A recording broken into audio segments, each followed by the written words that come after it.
vou decidir? Como é que eu vou escolher?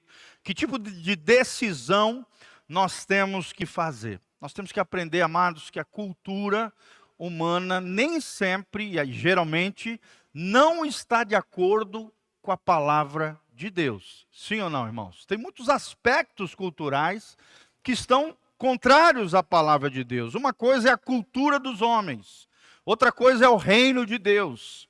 E o cristão, ele não é movido pela cultura, pela moral desse mundo, a ética desse mundo que é corrompida por causa do pecado que existe no homem. Nós, de um lado, temos a ética humana e do outro lado nós temos a ética da palavra de Deus, a ética divina, moral, a moralidade bíblica, o reino de Deus, com seus princípios inabaláveis, imutáveis. Mas como é que eu posso saber a vontade de Deus para questões atuais, né? Como é que eu posso lidar com tudo isso?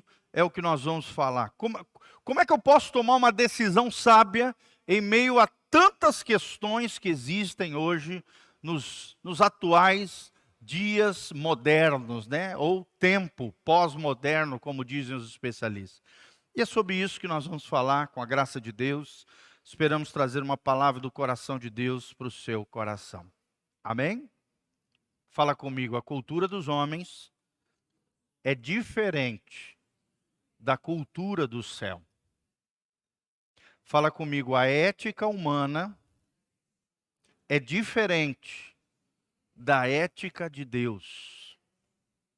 É diferente, gente. Então, nem tudo você vai ter saber, né, no sentido de ter uma resposta direta da Bíblia Sagrada, mas a Bíblia Sagrada nos norteia, nos dá balizas de como fazer escolhas sábias, escolhas conscientes, escolhas abençoadas no nosso dia a dia. E nós vamos fazer algumas perguntinhas aqui que vão nos ajudar a compreender diante das questões, das decisões duvidosas da vida. Tá bom? Já dizia um grande pensador americano, Mike Murdock, ele diz que as tuas escolhas hoje são sementes para o teu futuro amanhã. Fala comigo, as minhas decisões hoje são sementes para o meu futuro amanhã. Então, entenda isso. O teu futuro amanhã começa hoje, com as sementes que você lança hoje. E uma das sementes que existe é o poder de decisão. Por isso que Deus nos deu o livre-arbítrio, o poder de fazer escolhas conscientes. E juntamente com essa liberdade de escolher o bem, o mal, amar ou desprezar o coração de Deus, pecar ou não pecar, fazer ou não fazer, viver uma vida justa ou injusta, escolher entre o santo e o profano, você está diante dessas escolhas, diante dessas decisões. E por isso nós precisamos da sabedoria de Deus, por isso precisamos da orientação da palavra de Deus, porque as nossas escolhas hoje são sementes para o nosso futuro amanhã. Amém? Levanta as duas mãos para os céus comigo e fala: Senhor, me ajude a fazer escolhas sábias, responsáveis, abençoadas por Deus.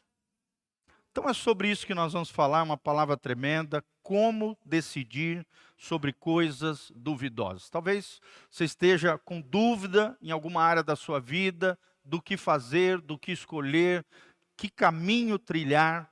Talvez essa palavra traga muita luz, eu creio que vai trazer muita luz ao seu coração e vai te ajudar a fazer as melhores escolhas, tá bom? Primeira perguntinha que você tem que responder, o primeiro princípio que nós vamos te ensinar. Quando você estiver diante de uma coisa duvidosa, de uma decisão duvidosa, você tem que responder essa seguinte pergunta. Coloca lá, Aninha. Será que isso que eu faço glorifica a Deus? Essa decisão que eu vou tomar vai glorificar a Deus, vai honrar a Deus? É a primeira coisa que você tem que pensar. A Confissão de Westminster, no século XVIII, vários teólogos se juntaram na capela de Westminster, lá na Inglaterra, e fizeram uma declaração do propósito de Deus para o homem. No meio protestante, diferente do católico, o meio protestante acredita que o homem foi criado para a glória de Deus, para desfrutar da sua presença para todo o sempre. Amém? Fala comigo, eu fui criado para a glória de Deus e para desfrutar da sua presença para sempre. Esses são os dois propósitos do ser humano: glorificar a Deus com a sua vida, com o seu olhar, com as suas mãos, com a sua profissão.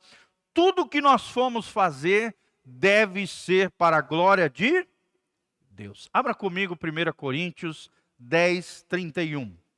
Olha o que diz 1 Coríntios 10, 31. Eu falo bastante esse versículo, mas eu quero trazer para você porque tem tudo a ver com isso que nós estamos falando. Será que essa decisão que eu vou tomar, será que essa coisa duvidosa que eu preciso decidir, será que glorifica a Deus? É a grande pergunta e a primeira pergunta que você deve fazer antes de uma decisão. E olha a resposta de Deus para nós. Portanto, quer comais, quer bebais, 1 Coríntios 10, 31, façais qualquer outra coisa, fazei tudo para a glória de Deus. Então, primeira pergunta é isso que eu estou fazendo vai promover a glória de Deus? O Senhor vai ser glorificado com isso que eu estou fazendo? Ou seja, a Bíblia está dizendo até uma coisa pequena, um detalhe da vida, uma necessidade básica, como comer e beber, deve ser feito para a glória de Deus. Imagina uma decisão importante na sua vida. Muito mais. Aquilo que você está fazendo, meu irmão, promove a glória de Deus? As decisões que você está tomando, que talvez você não consiga achar a resposta na Bíblia, com essa simples pergunta, já vai filtrar a sua escolha, a sua decisão, o seu comportamento. Será que isso que eu estou fazendo promove a glória de Deus? Outro versículo muito importante, abra comigo Colossenses 3,14. Olha o que diz, Colossenses 3,14. Colossenses 3,14 diz assim: e sobre tudo isso, revesti-vos de amor, que é o vínculo da perfeição. E aí vem o 15, e a paz de Deus, para a qual também fostes chamados, em um só corpo, domine os vossos corações, e sede agradecidos. 17, lê comigo 17. E quanto fizerdes por palavras ou por obras, fazei tudo em nome do Senhor Jesus, dando por ele graças a Deus, o Pai. Ou seja, tudo que nós fizermos, sejam palavras, sejam obras, sejam ações, seja comportamento, seja atitude, temos que fazer em nome de quem? De Deus, como uma demonstração, como diz o 14, do vínculo do amor que nós temos por Ele. Se nós fizermos isso, nós estamos tendo uma atitude perfeita diante de Deus. Colossenses 3, um pouquinho para frente, Colossenses 3, 23. Olha só o que diz aqui também com relação ao trabalho. Colossenses 3, 23, e tudo quanto fizerdes, fazei-o de todo o coração, como ao Senhor, e não aos homens. Tem muita gente querendo agradar os homens, querendo agradar os parentes, querendo agradar as pessoas, mas desagradando a Deus. Irmão, se tem alguém que nós temos que agradar, esse alguém é o Senhor. Será que o Senhor tem sido glorificado com as tuas atitudes? Será que você tem feito todas as coisas como ao Senhor? Será que você tem feito de todo o coração, como se estivesse fazendo para Deus? Aí vem a recompensa disso no versículo 24. Sabendo que recebereis do Senhor o galardão da herança, porque a Cristo o Senhor servis. Então nós somos servos de quem? De Jesus. Você não é servo de você mesmo, muito menos você tem que ser servo no sentido de ser escravo de alguém, de um desejo alheio. Se tem alguém que nós temos que glorificar e agradar, esse alguém é quem? O Senhor. Amém? Será que temos agradado o Senhor, irmão? Será que temos sido fiéis nas pequenas coisas da vida? Será que você é capaz de agradar a Deus antes de fazer determinada atividade? Você coloca em oração, você apresenta aquela situação diante do Senhor? Será que você tem colocado Deus na frente na sua vida? Irmão, se algo que você estiver fazendo for incompatível com uma oração antes de fazer aquele negócio que você está fazendo, então certamente não glorifica ao Senhor. Se aquilo que você está fazendo não pode ser feito tendo antes uma oração, é porque aquilo não deve ser feito, não glorifica ao Senhor. Amém? Fala comigo, glorificar a Deus é o primeiro filtro que você tem que usar diante de coisas duvidosas. Como decidir sobre coisas duvidosas? A primeira pergunta que você precisa fazer é: glorifica a Deus isso que eu estou fazendo? Esse negócio, essa escolha, né? Essa atitude, essa palavra, essa ação, glorifica o Senhor? O Senhor está sendo honrado, glorificado com a minha vida? Eu estou fazendo como se eu estivesse fazendo para o Senhor? Segunda verdade que nós aprendemos: como decidir sobre coisas duvidosas. Segunda coisa que a Bíblia diz que nós temos que pensar é: qual é a sua motivação? Qual é a sua motivação? Irmãos, muito mais do que aquilo que fazemos, Deus está lendo o quê? O nosso coração. Coloca a mãozinha no seu coração assim comigo e fala: Senhor, me ajude a fazer as coisas com a motivação correta. Por exemplo, quando você se aproxima de alguém para estabelecer uma amizade, um relacionamento, qual é a sua motivação? Qual é a sua motivação? A motivação é porque você quer se aproximar, porque você quer ter uma amizade verdadeira, porque realmente você se importa com o outro, você quer estabelecer uma relação saudável, ou porque você quer se aproveitar do outro, você quer tirar algo do outro, você quer usar aquela posição do outro, você quer alcançar algo em cima do outro. Qual é a sua motivação? Até uma atividade boa pode ser feita com motivações erradas, irmãos. Sim ou não? Nem tudo que a gente faz de bom é bom, se a motivação estiver errada diante do Senhor. Tiago capítulo 4, versículo 3, coloca lá, Aninha. Tiago 4, 3, olha o que diz a Bíblia. Aqui Tiago está puxando a orelha do povo de Deus. Tiago 4, 3, ele diz: pedis e não recebeis. Por quê? Porque pedis mal, para gastardes em vossos deleites. Até uma oração pode ser feita com o coração errado. Sim ou não, irmãos? Está aqui. Tem gente que estava pedindo algo para Deus, mas com o coração errado. Porque queria se deleitar, porque queria aparecer para o outro, porque queria se mostrar. Por isso que muitas vezes Deus não atende alguns tipos de oração. Não é porque Deus não tem poder, Ele tem poder de tudo. Ele é o El Shaddai, é o Deus Todo-Poderoso, sim ou não? Mas Ele sabe que se der para você aquilo que você está pedindo, com o coração errado, você vai tropeçar. Você vai se perder. Quantos e quantos crentes tinham às vezes a origem humilde, né, a vidinha simples, de repente começaram a prosperar, né? E se desviaram, se perderam do caminho do Senhor, irmãos. Então tem gente que infelizmente não consegue prosperar ou não prospera com a prosperidade da parte de Deus porque tem um coração errado com relação às riquezas, com relação às finanças, é avarento, ama demais as coisas desse mundo, ou então está pedindo e não está recebendo porque está pedindo com o coração errado, para esbanjar, e aqui fala de luxo, de ostentação, de besteiras, de coisas frívolas, fúteis, banais, efêmeras. Não podemos orar dessa maneira, orar para que o outro caia morto, orar para que o outro se ferre, orar pela mulher do outro. Fala comigo que está amarrado em nome de Jesus. Tem gente que faz isso. Uma vez uma pessoa entrou na fila, eu estava orando, a pessoa falou isso para mim.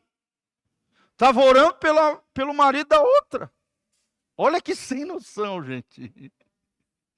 Numa fila de oração dentro da igreja. Tem essas coisas. A igreja é um lugar incrível, irmão. Tem todo tipo de pessoa. Sim ou não? Agora Deus vai atender uma oração dessa? Deus não, o diabo vai. Pedi e não recebeis, porque pedis mal, para esbanjares nos vossos prazeres. Os motivos para algumas ações e pedidos, muitas vezes são carnais, são egoístas. Deus não vai atender. Deus está lendo, em primeiro lugar, se a decisão que você está tomando, mesmo que tenha resposta ou não na Bíblia, é uma coisa duvidosa. Como é que eu posso decidir sobre coisas duvidosas? Primeiro, glorifica a Deus. E segundo lugar, qual é a sua motivação com relação àquela coisa? Aquilo que você está fazendo, a palavra que você liberou. Qual é a motivação? O que está por detrás do coração? Olha o que o salmista Davi diz. Ele diz assim: Senhor, sonda-me e conheces o meu coração. Vê se há em mim algum caminho mau e livra-me por amor ao teu nome. Amém, queridos? Só coisa que constantemente nós temos que fazer diante do Senhor. Senhor, me ajuda. E muitas vezes é bom ter alguém próximo de você, um amigo verdadeiro, um cônjuge, às vezes um filho, um irmão, um pastor, alguém que vá perceber que aquilo que você está fazendo, o coração está errado.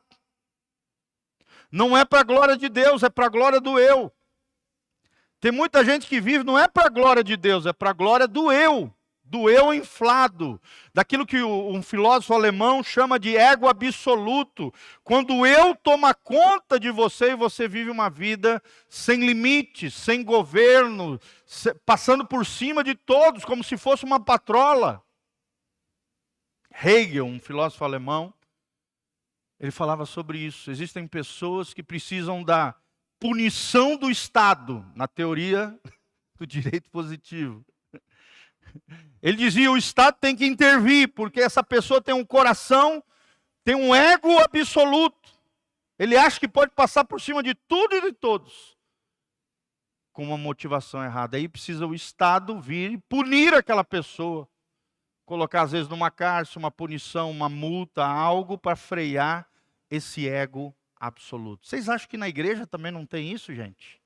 Egos absolutos, eus inflados. Pessoas amantes de si mesmo, tem.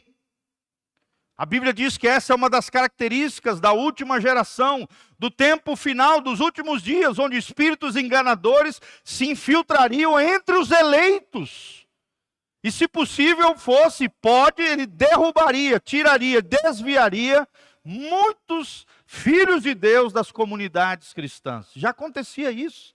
Na época do apóstolo João, de Pedro, de Paulo, você vê Himeneu, Alexandre, você vê Demas, que amou o presente século. Vários personagens do Novo Testamento que se desviaram da fé, porque tiveram um coração corrompido. Você tem o exemplo de Judas, sim ou não? Andou com Jesus 3 anos, mas o seu coração se corrompeu, a motivação de andar com Jesus estava errada. Queria se aproveitar, no final queria ganhar 30 moedas de prata. Qual é a sua motivação? Terceira perguntinha importante para você fazer diante de coisas duvidosas, como decidir sobre coisas duvidosas, é a seguinte pergunta: é necessário ou conveniente? Isso que eu vou fazer, a decisão que eu vou tomar, é necessária ou é conveniente? E aí nós temos um versículo para você. Abra comigo 1 Coríntios 6, 12.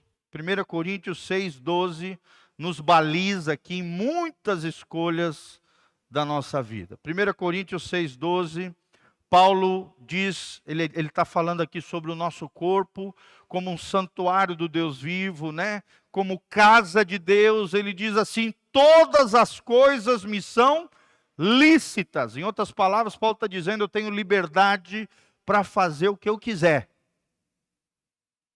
Eu sou livre, eu tenho liberdade, eu tenho livre-arbítrio, eu posso escolher A, B, C ou D. Todas as coisas me são lícitas, mas nem todas as coisas convêm. Fala comigo, nem todas as coisas convêm. Então, aqui você vê de um lado a liberdade, do outro lado a responsabilidade cristã. São duas palavrinhas, dois conceitos que caminham lado a lado. Liberdade fala de responsabilidade. Da mesma maneira que maturidade é responsabilidade, junto com a liberdade, tudo me é lícito, vem também uma responsabilidade diante de Deus. Nem tudo te convém, meu irmão. Nem tudo é necessário. Às vezes é apenas conveniente e não faz bem para você. Será que é conveniente ir para certos lugares que você está indo? Será que certos ambientes são bons para você? Certos grupos de pessoas? Certas práticas mundanas? Não é lícito, mas muitas vezes pode ser inconveniente para você como filho de Deus. Lembre-se, você carrega o nome de Jesus. Fala comigo, eu carrego o nome de Jesus. As pessoas estão olhando para nós, as pessoas estão analisando a nossa vida. Se nós não dermos um bom testemunho cristão, e aqui na igreja todo mundo é lindo, todo mundo é branquinho, todo mundo é alvo mais que a neve, amém? A não ser que, claro, às vezes pode ter uma treta ou outra aqui entre os irmãos, está amarrado em nome de Jesus, amém? O problema não é aqui dentro, o problema é lá fora. Que tipo de atitude, que tipo de comportamento, que tipo de escolhas eu estou fazendo? Irmãos, e tem muita gente escandalizando o evangelho. Jesus diz, olha, não tem como impedir que venham os escândalos. Eles vão vir, eles virão. Mas ai de quem escandalizar um desses pequeninos. Quem são os pequeninos? Não eram as crianças. Eram os pequeninos na fé, aqueles que estavam amadurecendo na fé, crescendo em Deus, os novos na fé. Jesus diz, é melhor que vocês amarrem uma corda no pescoço junto a um moinho e lancem essa pedra no mar, ou seja, se matem, do que escandalizar um desses pequeninos. É claro que Jesus está usando uma hipérbole ali, para chamar a nossa atenção. Ele está botando um exagero, uma hipérbole, para a gente ficar chocado com aquilo que a gente está ouvindo e não fazer isso que a Bíblia diz que não é para a gente fazer. É igual quando ele diz, ó, se os teus olhos estiverem, te derrubando ali, falhando, então arranca os teus olhos. Melhor é entrar caolho no céu do que entrar com os dois olhos no inferno. É claro que Jesus não está dizendo para o primeiro pecado, ao olhar, você pegar uma faca e arrancar os olhos. Não é isso. É uma hipérbole novamente, uma figura de linguagem que fala que nós temos que tomar todo o cuidado necessário com relação aos nossos olhos. Fala comigo, os meus olhos são a janela da minha alma. A Bíblia diz, se os teus olhos forem bons, todo o teu corpo estará na luz. Mas se os teus olhos forem maus, todo o teu corpo estará em trevas. E Jesus acrescenta no final, ó quão terrível trevas. Então é isso que nós temos que cuidar, gente. Cuidado, cuidado, cuidado com aquilo que você olha, com aquilo que você vê, com aquilo que passa, aonde você toca. Será que é necessário ir naquele lugar, fazer tal coisa? Será que é conveniente para um cristão, para um filho de Deus? Você tem que se responder. Em 1970, houve um grande movimento nos Estados Unidos chamado What Would Jesus Do? Através de um livro de um autor americano, o que Jesus faria no seu lugar. Na verdade, o nome do movimento é What Would Jesus Do? Mas o nome do livro é Nos Passos de Jesus. Foi um livro revolucionário que ensinava os cristãos a pensar o que Jesus faria nessa situação. O que Jesus faria diante dessa decisão? E o autor, ele fala isso, o Espírito Santo. Se você é filho de Deus, se você tem o Espírito Santo dentro de você, diante de uma decisão importante, sempre se pergunte, o que Jesus faria no seu lugar? Vamos falar junto? O que Jesus faria no meu lugar? Em inglês, what would Jesus do? O que Jesus faria? O que eu deveria fazer aqui? O que Jesus faria no meu lugar? Que decisão ele decidiria? E nós, conhecendo a Bíblia, vendo a vida e obra de Jesus, tendo o Espírito Santo habitando dentro de nós, o Espírito Santo vai nos iluminar e nos mostrar o que Jesus faria no seu lugar. Amém? Será que nós temos andado nos passos de Jesus? Será que temos, caminhado nessa revolução do amor? Será que o amor de Deus é tão extraordinário que muda comportamentos e atitudes, que por mais que eu tenha liberdades nele, junto com a liberdade eu também tenho a responsabilidade de dar um bom testemunho cristão. Amém? Como é que está o testemunho cristão seu, meu irmão? Pensa um pouquinho nisso. Quarto princípio que eu quero te ensinar, como decidir sobre coisas duvidosas. A quarta perguntinha que nós temos que fazer é, promoverá crescimento espiritual? Essa decisão que eu estou tomando, essa escolha que eu estou fazendo, essa atitude, esse comportamento que eu estou tendo, vai promover o meu crescimento espiritual ou não? Você vai declinar na fé, você vai abalar a sua vida espiritual, você vai tropeçar num erro, num pecado. Será que isso que eu estou fazendo promoverá crescimento espiritual? Hebreus 12, 1. Abra comigo, Hebreus 12, 1. Olha o que diz o texto sagrado, irmãos. Portanto, nós também, pois que estamos rodeados, Hebreus 12, 1, de tão grande nuvem de testemunhas. Que testemunhas são essas? Os heróis da fé, lá de Hebreus 11, que já estão lá no céu esperando a gente. Lá no céu, para o dia que nós chegar lá. Porque nós estamos rodeados de tão grande nuvem de testemunhas, deixemos todo o embaraço e o pecado que tão de perto nos rodeia, e corramos com paciência a carreira que nos está proposta, irmãos. Olhando para Jesus, o autor e consumador da fé, o qual pelo gozo, pela alegria que lhe estava proposta, suportou a cruz, desprezando a afronta, ou seja, a vergonha, e assentou-se à destra do trono de Deus. Jesus não desistiu de você. Agora é a nossa vez.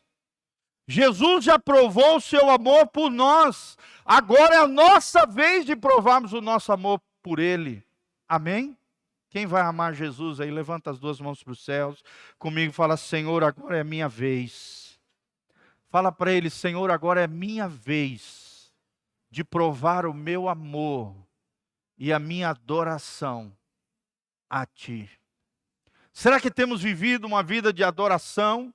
Será que temos honrado ao Senhor? Será que temos promovido o crescimento espiritual nas escolhas que temos na nossa vida? Ele fala aqui de embaraço e de pecado. Embaraço são coisas que nos ataviam, que amarram a nossa vida. Nem sempre o embaraço é pecado. Pecado é pecado, embaraço é embaraço. Mas o embaraço atrapalha a nossa vida, mesmo não sendo pecado. Nos atavia, nos impede de crescer, nos impede de avançar na fé, nos impede de chegar no final da maratona da fé, intactos, inteiros, íntegros, completos no Senhor. Fala comigo, embaraço e pecado. Pecado é errar o alvo, é quebrar a lei de Deus. Embaraço é qualquer coisa que ainda não é pecado, mas que de alguma maneira impede que eu cresça espiritualmente, me amarra, me atavia, me atrapalha na vida espiritual. atrapalha. Então a grande pergunta é essa: será que isso que eu estou fazendo promoverá crescimento espiritual? Existem coisas que impedem o crescimento, outras roubam o nosso tempo. Marcos 4, 18 a 19, fala de algumas coisas, cuidados desse mundo. Tem muita gente cuidando de coisas aqui na terra que está atrapalhando a sua caminhada para o céu. A Bíblia fala de fascinação das riquezas, em Marcos 4, 18 e 19. Tem muita gente fascinada pelas riquezas, sim ou não, irmãos? Quantos e quantos crentes têm tropeçado nisso? Querem ganhar dinheiro rápido, fácil, sem trabalhar, sem o suor do trabalho. E às vezes entregam suas rendas, suas economias na mão de estelionatários. Na nossa cidade, temos vários casos disso, sim ou não? Tudo bem você fazer um investimento, né, uma aplicação no banco, de forma legalizada, tal, dentro da lei, tudo certinho. Glória a Deus, isso é bom, tem que fazer mesmo. Mas não entregue os seus bens, a sua renda, às vezes a economia de uma vida, na mão de alguém. Já existem órgãos, instituições para fazer isso. E muita gente perdendo. Gente, eu já atendi vários casos de pessoas que perderam milhares de reais, às vezes até milhões, porque entregaram os recursos, às vezes a economia de uma vida, foram movidos pelas fascinações das riquezas, pela cobiça, pela avareza, e infelizmente tropeçaram e se embaraçaram. Às vezes é uma coisa tão vergonhosa que a pessoa não tem nem coragem de ir lá na delegacia denunciar. De tanta vergonha. Vergonha diante do cônjuge, vergonha diante dos filhos, vergonha diante dos amigos.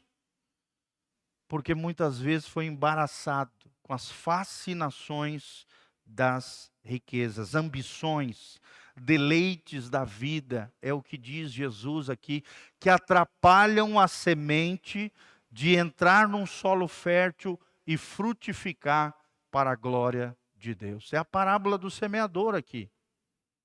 4 tipos de solo. As sementes foram roubadas na beira do caminho pelas aves do céu. O outro caiu no meio dos pedregulhos. O outro caiu no meio dos espinhos. São essas coisas que nós estamos falando aqui. E graças a Deus o quarto solo caiu em terra boa. Coloca a mãozinha no seu coração, fala assim: Senhor, que o meu coração seja uma terra boa para as sementes da tua palavra. Lembre-se, meu irmão, as tuas escolhas hoje são sementes para o teu futuro. O teu futuro amanhã começa hoje, com as decisões que você faz hoje. 5ª perguntinha que nós temos que fazer, irmãos. Será que isso que eu estou fazendo é um hábito escravizador? Isso que eu estou fazendo, essa decisão que eu estou tomando, essa escolha sobre coisas duvidosas, como é que eu posso decidir sobre coisas duvidosas? Será que isso que eu estou fazendo é um hábito escravizador? E aí volta lá, 1 Coríntios 6,12, tudo me é lícito, mas nem tudo me convém. E aí a continuação desse versículo, tudo me é lícito, mas não me deixarei dominar por nenhuma delas. O que te domina te faz escravo.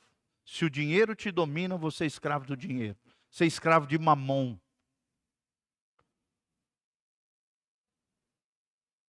Se o sexo te domina, você é escravo do sexo. Se, sei lá, qualquer coisa que esse mundo oferece, as riquezas desse mundo, os bens, o patrimônio, né, o seu carro, o seu filho. Tem gente que é escravo dos filhos. Sim ou não? Sim. Idolatra os filhos, idolatra o marido, idolatra a sua casa. E tem gente que tem hábitos escravizantes, os vícios, as compulsões, a bebedice, o cigarro eletrônico agora, essa praga que tem. Fica atento com seus filhos. Narguile, todas essas bobiças que tem hoje em dia. Internet é viciante. Se você não tiver cuidado, ela te escraviza, sim ou não, irmãos? O brasileiro gasta 5 horas e meia por dia na internet, meus irmãos. E não tira meia hora para orar. Então essa decisão que você está tomando, esse hábito que você tem, será que não está te escravizando? Tudo que te domina se torna o teu senhor. Fala comigo, tudo aquilo que me domina se torna o meu senhor. O pastor Cote, ele diz assim: qualquer área da sua vida que você não tiver um domínio próprio, você tem um demônio próprio agindo naquela área da sua vida.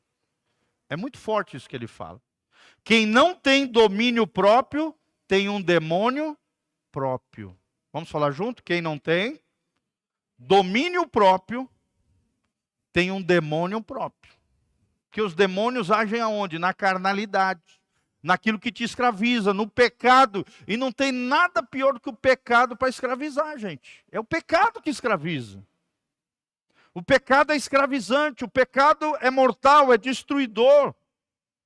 Será que você consegue ficar sem aquilo? Será que você tem dificuldade de deixá-lo? A falta de domínio próprio atrai um demônio próprio para aquela área da sua vida. Tem gente que é escrava das suas emoções, sim ou não, irmãos? Tem gente que é escravo do medo. Tem gente que é escravo da culpa. Ah, como tem. Sendo que Jesus já perdoou os seus pecados. Tem gente que está presa ao passado, sendo que o passado era para ser uma escola para você e não uma prisão. O passado é para nos ensinar o que eu devo e o que eu não devo fazer, o que fez bem e o que fez mal para a minha vida. E de preferência eu posso aprender com o erro dos outros. Tem uma frase que diz: o verdadeiro sábio, ele não erra para aprender. Ele aprende vendo o erro dos outros. Sim ou não? Sim, observando os outros, ele já veio e fala: não, eu não quero isso para a minha vida. Estou vendo o cara se lascar ali, eu não quero me lascar igual ele, não. Esse é sábio. Glória a Deus, irmãos. E por último, sétimo, tá? Pode pular para o 7. Como é que eu posso decidir sobre coisas duvidosas? Será que isso que eu estou fazendo viola a minha consciência? Isso aqui é fortíssimo, gente. Isso que eu estou fazendo viola a minha consciência? Como é que está a tua consciência diante de Deus? A consciência é a lei moral de Deus inscrita nos nossos corações. Todo ser humano, por mais que talvez ele não tenha acesso à Bíblia Sagrada, ele tem uma lei moral escrita na sua mente e no seu coração. Que lei moral é essa, gente? A consciência. É o sinalzinho verde, sinalzinho amarelo, sinalzinho vermelho, antes, durante e pós o erro. A tua consciência apita, a tua consciência fala com você. Quantas e quantas vezes Deus nos falou através da consciência? E quantas vezes nós não ouvimos a nossa consciência? Então, uma grande pergunta que nós temos que fazer diante de coisas duvidosas, diante de decisões importantes: será que isso viola a minha consciência? E violando a minha consciência, abala a minha relação com Deus. Tudo aquilo que a sua consciência acusa, não faça. Jamais haja sem convicção, porque tudo aquilo que você faz sem fé é pecado. Não faça nada contra os seus princípios, contra os seus valores. E eu quero terminar com Atos 24, 16. Abra comigo, Atos. Livro de Atos dos Apóstolos, 24, 16. Olha como é que Paulo aqui, ele está dando um sermão diante de reis, diante de pessoas poderosas. Olha o que ele fala em sua defesa perante reis e governadores que estavam julgando a sua causa. Os judeus tinham se levantado contra ele, lançado ele em cárcere, ele diante da prisão, e aí reis e governantes julgaram a causa dele, né? Procônsulos e os monarcas daquela época estavam subjugando Israel. Olha o que ele diz aqui no versículo 16. É por isso que procuro sempre ter uma consciência sem ofensa. Fala comigo, consciência sem ofensa. Tanto para com Deus, como também para com os homens. A tua consciência tem que estar limpa diante de Deus, em primeiro lugar, é claro. Mas também limpa diante de quem? Dos homens. Você não deve nada a ninguém, a não ser o amor, como diz a Bíblia. A Bíblia diz assim, não deveis nada a ninguém, a não ser o amor, o afeto, o carinho, né? Isso aí você pode dar à vontade. Dentro dos limites, é claro, estabelecidos pela palavra de Deus. Mas não deva nada a ninguém. Tenha consciência limpa diante de Deus, uma consciência sem ofensa. Tanto para com Deus como para os homens. Romanos 9:1 também fala sobre a consciência, presta atenção. Romanos 9:1. Olha o que diz o apóstolo Paulo de novo. Em Cristo digo a verdade, não minto, dando-me testemunho a minha consciência no Espírito Santo. Olha que coisa linda, gente. Ele tinha uma convicção interior de que aquilo que ele estava falando, aquilo que ele estava ensinando, estava correto. Estava de acordo com a lei moral escrita no coração dele. A consciência dele estava limpa diante de Deus e diante dos homens. Tudo que ele estava falando era verdade, não estava mentindo. Tinha o testemunho interior do Espírito Santo, aonde? Na sua consciência. E a pergunta é essa, meus irmãos, como é que está a nossa consciência diante de Deus? E o último ponto, afetará a outros negativamente? Oitavo, afetará a outros negativamente essa decisão, essa escolha, é isso que eu estou fazendo? Será que não vai afetar outros? Vai abalar a fé de outros? Fará outros tropeçar? Destruirá a minha reputação? A grande pergunta é, vai edificar? E a palavra edificar significa instruir, construir, melhorar espiritualmente. Não faça nada, meu irmão, que escandalize ou faça outros tropeçar. O crente maduro é o crente mais forte. É aquele que exerce a liberdade com uma boa consciência e não se deixa levar por opiniões infundadas. Vamos falar junto? Fala comigo. O crente maduro, o crente mais forte, é aquele que exerce a liberdade com boa consciência e não se deixa levar por opiniões infundadas. Ou seja, resumidamente, ele sabe se posicionar corretamente com todos e em todo o lugar. Amém? Quais são as perguntinhas que nós vimos diante das coisas duvidosas? Como é que podemos decidir sobre coisas duvidosas? Primeiro, glorifica a Deus. Será que glorifica a Deus isso que eu estou fazendo? Segundo lugar, qual é a sua motivação? É para a glória de Deus ou para a glória do eu? Terceiro lugar, é necessário? Realmente é necessário? Ou conveniente fazer isso? Os filhos de Deus podem fazer isso? Podem estar nesses lugares? Podem fazer essas coisas? Quarto lugar, quarta perguntinha. Promoverá crescimento espiritual? Sim ou não? Quinta perguntinha. É um hábito escravizador? Será que não vai me escravizar esse negócio? Não vai trazer um demônio próprio? Sexto, que eu passei lotado, mas vou falar para vocês. Levará algum tipo de tentação? E a sétima, viola a minha consciência? E a oitava, afetará a outros negativamente? Será que isso que eu estou fazendo afetará outros? Escandalizará o nome de Jesus? Afetará o reino de Deus? Afetará a imagem que as pessoas têm de mim? O meu testemunho cristão? Irmãos, tenhamos sabedoria diante das escolhas da vida. Amém?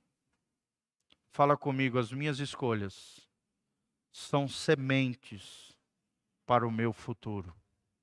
Fala comigo, o meu futuro começa hoje, através das escolhas que eu estou fazendo. Então tenha muita sabedoria, muita graça. Pergunte sempre ao Espírito Santo. Espírito Santo, eu posso fazer isso? Você está se vestindo, olha no espelho. Senhor, eu posso me vestir dessa maneira? Essa roupa que eu estou usando é decente ou indecente? Vai glorificar Deus ou vai envergonhar o nome de Deus? É de uma mulher de Deus essa roupa? Sim ou não? Homens também, né? Porque hoje está para os dois lados. Tem uns homens usando umas calcinhas que, olha, parece tudo. No bico de fora, cueca aparecendo. Fala comigo, está amarrado em nome de Jesus. Parece um mulambo, né? Pelo amor de Deus, gente. Pergunte para o Espírito Santo o que Jesus faria no seu lugar. Fala comigo, o que Jesus faria no meu lugar? Vamos ficar de pé, meus irmãos queridos, preciosos. Terminamos aí em cima. Glória a Deus. 9:30. Feche os seus olhinhos, coloque a mão no seu coração. Pai, nós estamos aqui diante da Tua presença, Pai. Porque Te amamos, Senhor. Nós cantamos ali, eu Te amo, Espírito Santo. Te amamos, Espírito Santo. Tu és a nossa canção, Tu és a nossa paixão, Espírito Santo de Deus. Tua palavra diz, ó Deus, que o Teu Espírito Santo nos guiaria toda a verdade. Nos traria à memória as palavras de Jesus, nos conduziria no caminho de vida eterna. Pai, escolhas, decisões são caminhos que nós vamos tomar na nossa vida.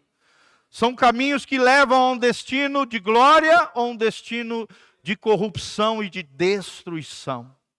Senhor, nos ajude a fazermos escolhas sábias. Ajuda o Teu povo a não perecer, a não cair no desequilíbrio, a não cair, ó Deus, em escolhas más, terríveis, que tragam consequências nefastas, horríveis na nossa vida. Senhor, nos ajude, Pai, a fazer escolhas conscientes, a usarmos a nossa liberdade com responsabilidade diante do Senhor, diante das coisas duvidosas, diante das coisas difíceis. Nos guie, Pai, nas veredas de justiça, por amor ao Teu nome. Senhor, sonda o nosso coração, vê se há em nós algum caminho mau, e sempre há, Senhor, alguma coisa do mal dentro de nós, algo que precisa ser transformado, algo que precisa ser modificado a partir do nosso interior. Espírito Santo de Deus, venha sobre nós, venha sobre a nossa casa, venha sobre a nossa família. Pai, as nossas decisões não afetam somente a nós, porque o pecado é de ordem pessoal e intransferível. E o pecado tem uma colheita coletiva, Deus, que não afeta só nós, mas todas as pessoas que são ligadas a nós afetivamente, Senhor.